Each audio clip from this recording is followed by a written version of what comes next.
I had to be picked up, thrown over a man's shoulder and carried through a barn, kicking and screaming, right? And then essentially had to figure out how to untie myself and escape from Now him. wait, that was part of the movie, or was that the P. Diddy party that you went to? Okay, good. We can be a little bit inappropriate. Yeah. When I'm feeling down, I can't win. Pour a strong cup of coffee and I tune in. I'm waking on up to Java with Jim. I know my best day can begin. Yeah.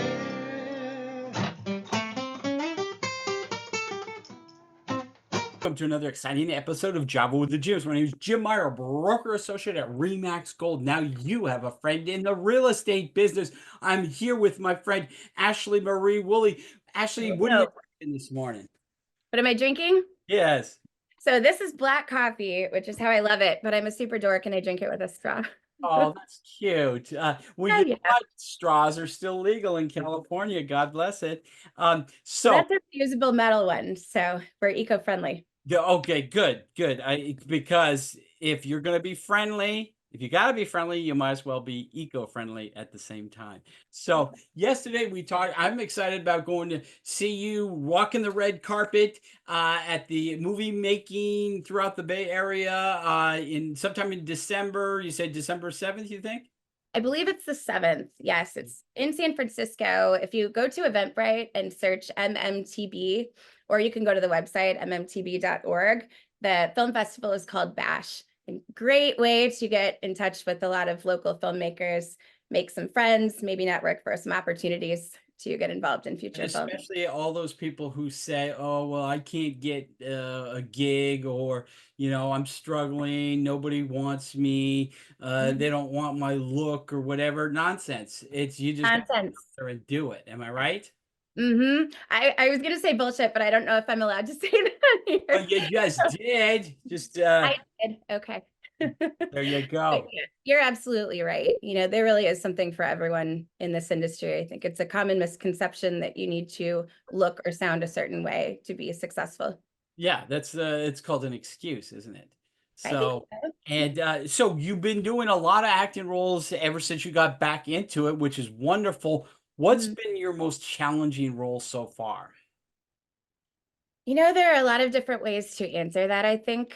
I'm thinking about the most physically challenging role that I've had and also the most emotionally challenging one, and those are kind of different. So if we have time, I guess I'll touch Let's on. just go. Let's go for it. Okay, so the most physically demanding one was sort of an unexpected paid role for me.